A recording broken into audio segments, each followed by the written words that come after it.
Good morning, everybody. Good morning. What a beautiful morning it is. We continue the chitas of the day. We're holding in Parashat Yaakov Pekudei, Exodus chapter 39, verse number 22. Vayasas Miel ephod, and then he made the robe of the ephod. Masei oireg klil tchelis, he made it work of a weaver, completely blue. Piamil b'seichai, and the opening of the road was turned inwards, like the opening of the coat of honor. So this was the me'il, the robe that he wore, that had like a pair, like a tzitzis today, that a man wears on his body. It's like a long robe that has an opening on top that his head goes in the middle. So it's he puts his head through it.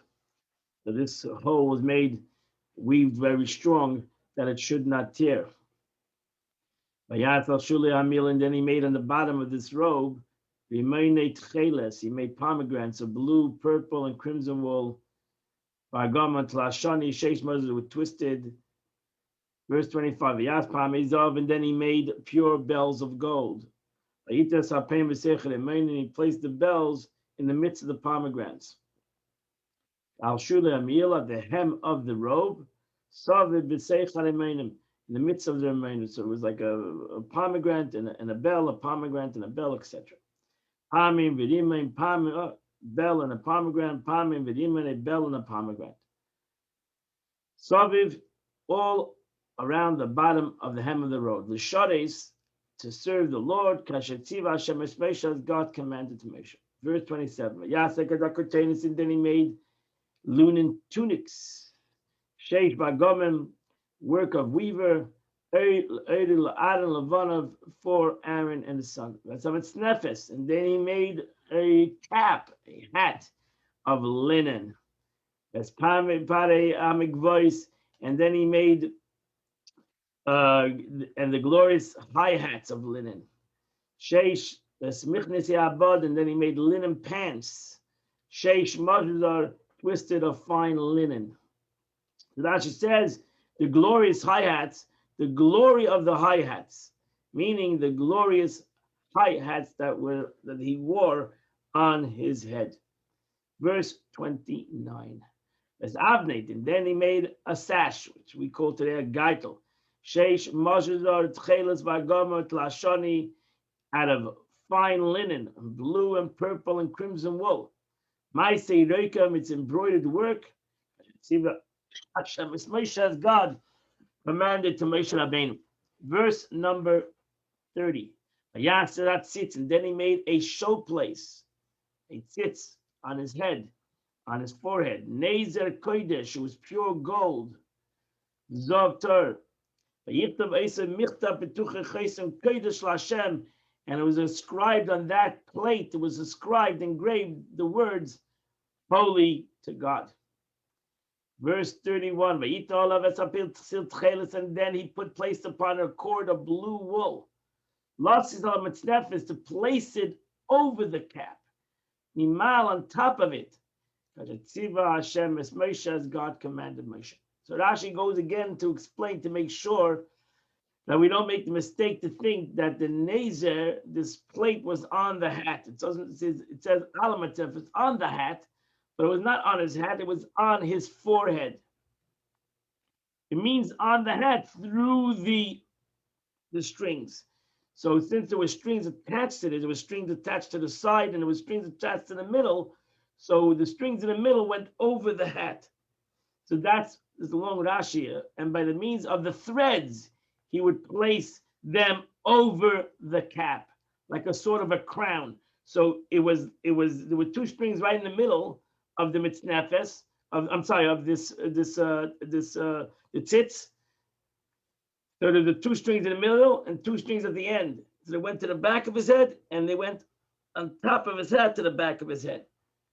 And now she goes to explain that it must mean that because there was a space in between his hat and the tzitz. There was a space in between the Kohen Gadol's tzitz, the plate of gold that he wore on his head, there was a place between that piece of gold and his hat. And we know that because he had to put his tefillin on in between that. So the Kohen Gadol wore his tefillin phylacteries every day, not on Shabbos. He wore his phylacteries right in between his hat and the tzitz. His tefillin were right over there in the middle, right in front of him. So that's what Rashi says. Because we learned, because in the Gemara it says we learned that the Kohen Gadol was visible between the showplace and the cap. We would place its tefillin, and the showplace was placed on the Kohen Gadol's forehead. Hence, the cap was above, the showplate was below, and it was not on the cap. So, what is the meaning over the cap and from above? So, additionally, I found a problem in this matter, namely that here the text states, and it should be placed upon its cord, the blue wool, and the section dealing with the command, and you shall place the cord of blue wool. Therefore, I say that this cord of blue wool was composed of threads, which to tie the show plate to the cap, since the show plate extended only from the ear to the ear. Thus, how should the Kohen Gadol, tie it to his forehead? Threads of blue wool were fastened to it, to the show plate, at both of its ends and the middle and the center, which he would tie it, the show place, and hang it upon the cap when it was on his head. 2 threads at each end, one above the showplace and one below it towards the forehead. And similarly in the center, as it's easy to tie this way. So it was 2 ends of it. It was two strings on this side, both sides, a string in the middle, and tied it around his head. So, and it went up, and the 2 strings in the middle went above his head. And that's what Rashi goes, continue to explain it. Therefore, I say, upon the cord of blue wool and upon the cord of blue wool, and he would tie their threads, 2 ends, one from above and one from below the showplace. All of them together behind him, opposite his nape. And he would place the showplace upon the cap. Do not abolish that. It does not say the blue wool in plural, since there were many threads, as I said, 3 threads, 1, 2, and 3, because we find regarding the choshen and the ephod that they shall fasten the choshen with its rings to the rings of the ephod with the blue cord, and it says only one, an expression of 1, and we know there were many. So therefore, don't get lost. Rashi says with the singular wording or the plural wording. Don't get lost in the Torah. The Torah can say a singular and mean plural. Verse 32. The work of the Mishkan, the tent of meeting, was complete. The people of Israel did whatever God commanded Moshe, Kain Asu, that's what they did. Verse 33. And they brought the Mishkan to Moshe. So they brought him the tent, was called Kelav, Karasav, Karasha, Berichav, all its furnishing, its claps, its planks, its bars, its pillars, V'amuda, V'adanav, and its sockets. So Rashi says, what does it mean they brought it to Moshe? Because they could not erect it. Since Moshe had done no work in the Mishkan. The Holy One, blessed be He, said, let for him be the task of erecting the Mishkan. Since no human being could erect it by himself, because the heaviness of the planks, and no human being was strong enough to put them up. These were very, as I said, the heaviness of each plank was at least 15 feet tall, and a foot wide, and covered by gold. So it was extremely heavy, all these planks, and you put them all together. To be able to erect this was very difficult. They didn't have cranes. How is it possible for a human being to erect the Mishkan? And God replied, you work with your hands. And Moshe Rabbeinu appeared to erect it as it arose by itself. This is the meaning what it says that the Mishkan was set up. It was set up by itself. This is found in the Medrash of Rabbi Tanchuma. Verse 34. The covering of ram skins of red. And the covering of the tacha skins. is busting the screening of divided curtains. So order in verse 35, and the order in verse Eidus of testimony, verse Badav and its poles, verse Kapedus and the ark cover. Verse 36, as Ashulchan verse Kolke love the table and all its showbreads. All its implements, verse Lechem upon him, and the showbreads. Verse 37, it's Menorah Torah and the pure Menorah. As Neder said, it's lamps, Neder Samaracha, the lamps to be set up in order. Veskolke and all its implements, its utensils, the Shevan Amur, and the oil for lighting. Verse 38, Mizbech Hazav and the golden altar, the Shevan HaMishcha and the oil of incense, and Saktenas Asamim and the anointing oil and the incense. That's the entrance and the screen of the entrance of the tent. Verse 39 is Mezbach and the copper altar, there's Michbar and the copper grating, and the as the Shaloi and all the utensils. There's Badav is called Kalov, and its implements, its utensils, Akir, the waiststand, the washstand, there's Kane and its base. Verse 40. It's Kala Achotzer, the hangings of the courtyard, as a Medev, as a Nidneh, its pillars and its sockets. It's Motzach Shal Achotzer, the screen of the gate, for the gate of the courtyard. It's Meisrev, as you say, its ropes and its pegs. It's Kol Kalei Avedis HaMishkan, and all the vessels for the service of the Mishkan, La'il Mayed, for the tent of meeting. Verse 41. Big Asra, the meshwork of garments, the Shadas Bakodesh, the service of the holy. This is the covering of all the utensils. There's Big Kodesh, and the garments of holiness, La'aron HaKohen, to Aaron and his sons. There's Big Day, Ban of Lechain, and the garments for his serving sons of the Kohen. Verse 42. Whatever God commanded Moses, Kain Asu Bnei Yisrael, this is what the children of Israel did. It's all its work. Verse 43. Vayar Moshe's Kol HaMalacha, and Moshe Rabbeinu saw the entire work. Hine also and he did it. K'chol Hashetiva Hashem, whatever God commanded. Kain also, they did exactly what they were commanded. Vayivarech Isa Moshe, and Moshe Rabbeinu blessed them. And Rashi says, what was the blessing? He said to them, may it be His will that the Shekhinah should rest in the work of your hands. Yiroshen Chetishra Shekhinah b'masi yedechem. V'hinoyam Hashem Elokeinu aleinu masi yedenu. And may the pleasantness of the Lord our God be upon us in the work of our hands. This is one of the 11 Psalms of the prayer Moshe Rabbeinu, which we have in our Tilims from chapter 90. This ends the Chumash of the day. Misham, tomorrow we do Chazak, V'nis Chazek, as we end the second book of the Torah, the book of Exodus. And this coming Sunday, we go into the book of Leviticus. And we're going to do the Tanya of the day, 28th of Adar, the Tanya of the day. Alter Rebbe, we're holding in chapter 37, still in chapter 37. And the Alter Rebbe just spoke about the greatness of charity. Now the Alter Rebbe says, and that our sages of blessed memory said, that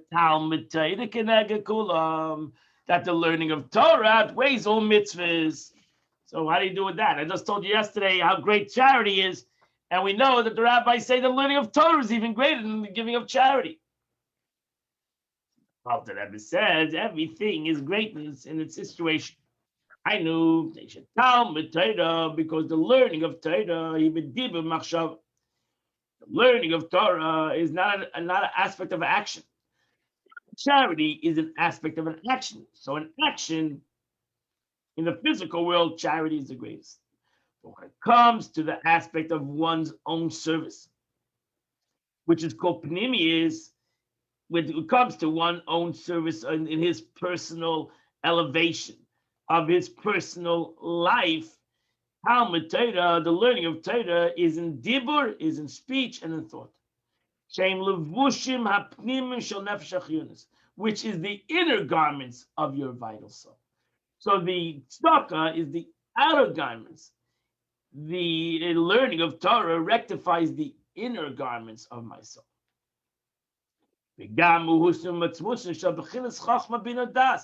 Furthermore, the very substance and essence of intellectual faculties of Chabad, Chachma Bina Das, wisdom, understanding, and knowledge, from the clip of Negev of the vital soul, become absorbed in holiness. Mamish when one learns Torah, especially the Iyun B'Seichel, when one learns Torah with the concentration and intelligence. Therefore, the intelligence faculty applied to Torah study are absorbed into the holiness of the mitzvah of Torah study, and thereby ascends from the realm of Klipat Neger, which they previously belonged to, being part of the vital soul, to the realm of holiness. So that's the way, that's why the Alter Rebbe said in the beginning, that there's no greater unity between a human being and God, but through the learning of Torah. Because his pneumius, his essence of his, what he is, he's made of his wisdom, understanding, and knowledge. And when they become united with God, they become a unity that's no greater. You can't find a greater unity than that.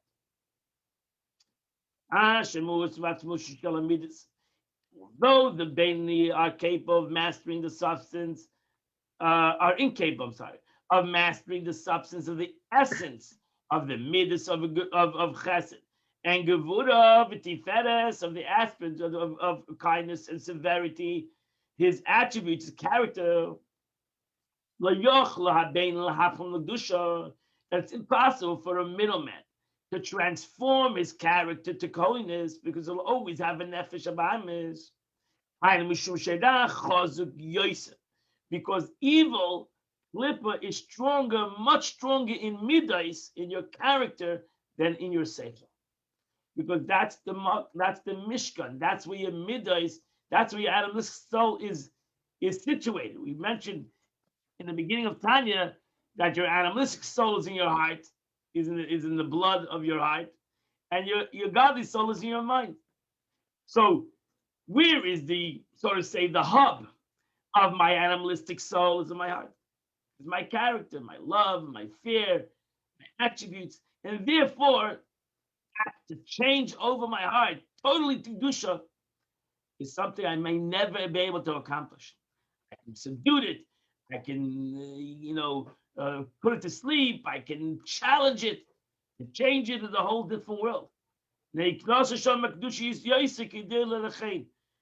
the clip would draw more vitality from wholeness than they do on the level of Chabad, as is known to the students of Kabbalah.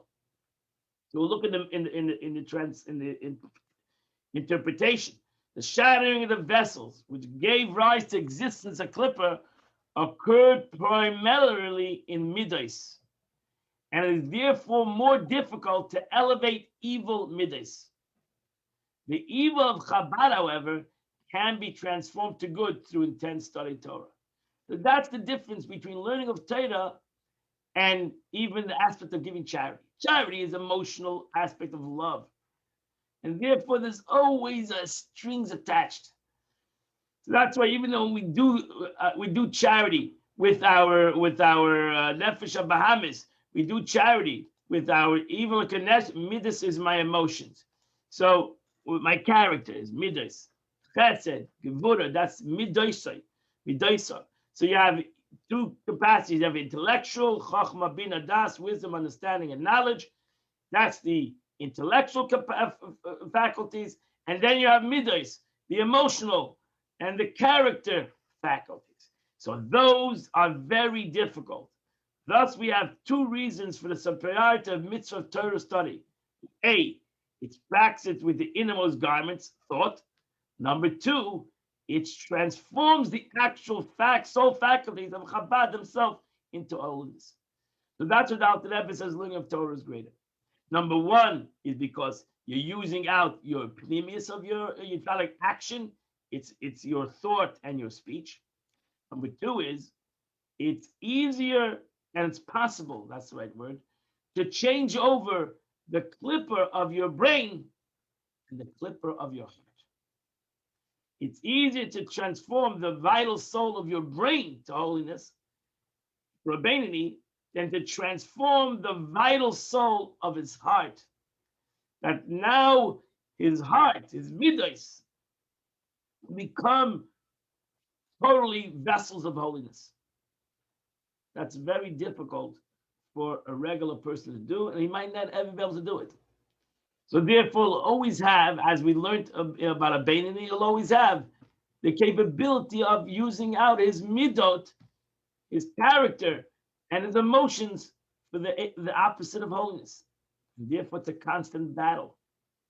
Not something that you can overcome in one day or in a lifetime.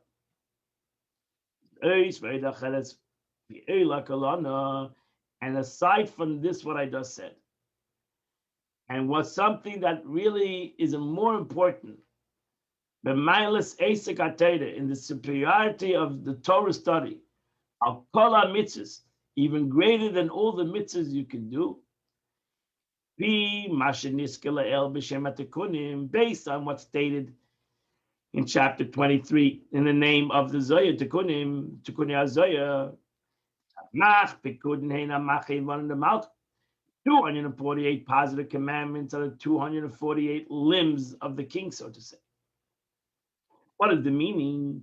Just as the limb of a body, a human body, is a receptacle for the corresponding soul faculty, so too each mitzvah is a receptacle for the corresponding expression of divine will. That's why the analogy is given to a limb. Concerning Torah, however, it's written in Tikkun Zohar, it's written in Zohar, Torah and the Holy One, blessed be He, are entirely one. Unlike mitzvahs, which is married to a limb, the Torah is not a limb. The Torah is part of HaKadosh Baruch Hu. So the Alter Rebbe now continues to explain that difference. Just as, for example, in the case of a human being, every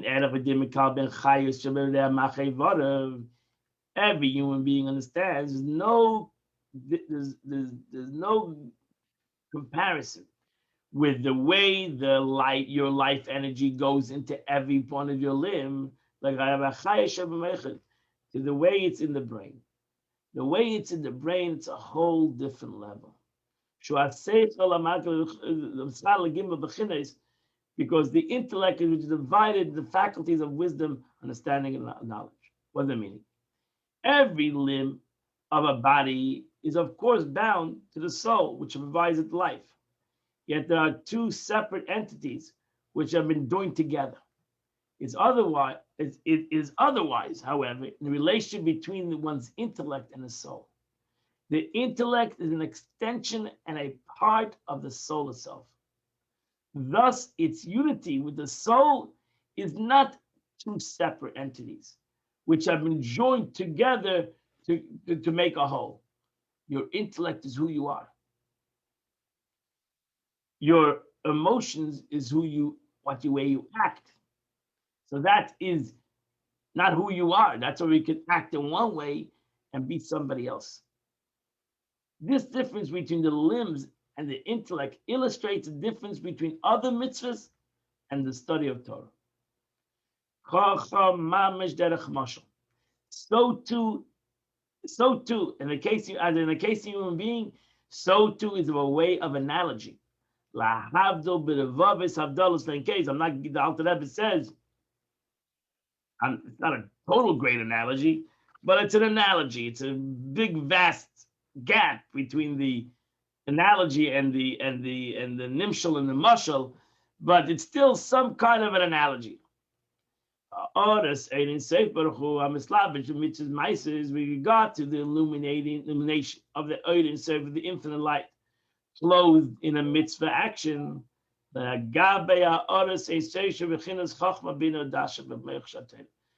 the analogy of the way the Ein Sof comes into the light of learning Torah. Each person according to the level of his intellect. Even though you cannot grasp God without physical terms, so therefore you learn the Torah in a very physical manner. The Torah talks like the expression, the Torah uses the language of man, and it talks about, we learn it out from the stories of Abraham, Isaac, and Jacob, and two men clutching a garment, all these things, the one who trades a cow, a donkey, all these laws in the Torah are connected to seemingly physical situations. The Torah is likened to water descending. The water on the lower level is exactly the same as the water on the higher level. Similarly, the laws of the Torah, they descended to deal with ordinary physical situation, still consist of God's will and wisdom. Thus, in the study of Torah, one is united with God's will and the wisdom, and thereby with God Himself as expressed above. That could be also one of the things that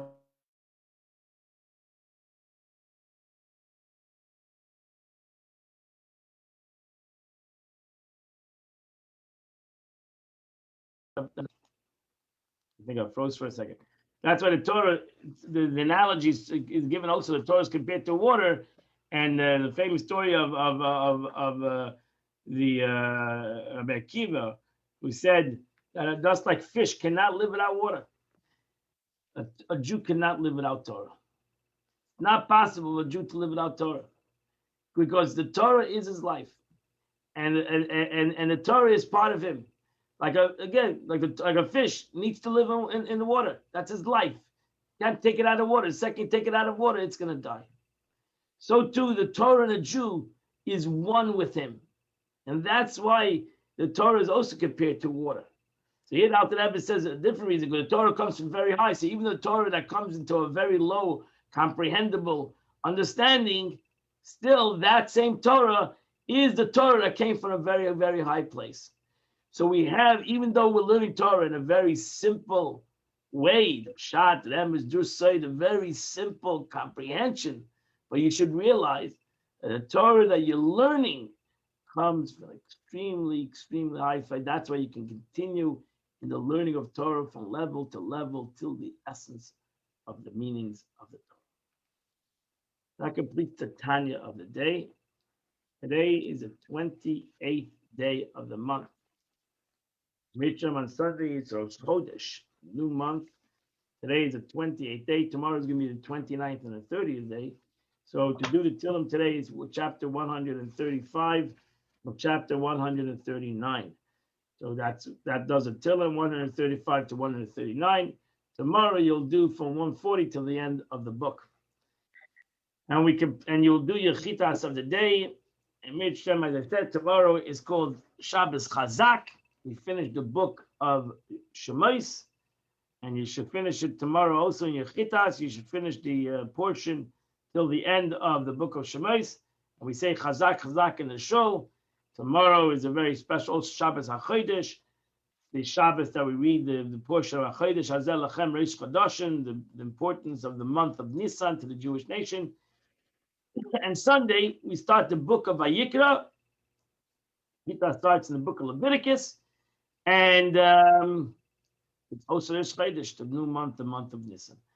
I wish you all a beautiful Shabbos, a happy Shabbos, a healthy Shabbos, a Shabbos of Varchim, Shabbos that we bless the new month. Let's hope, as we bless the month of Nisan, Nisan Nigalu, Nisan Asidin Ligal, it says, in the month of Nisan we were redeemed, and in the month of Nisan we will be redeemed again. Have a wonderful, beautiful Shabbos. Yes. It's Karen's birthday. We need a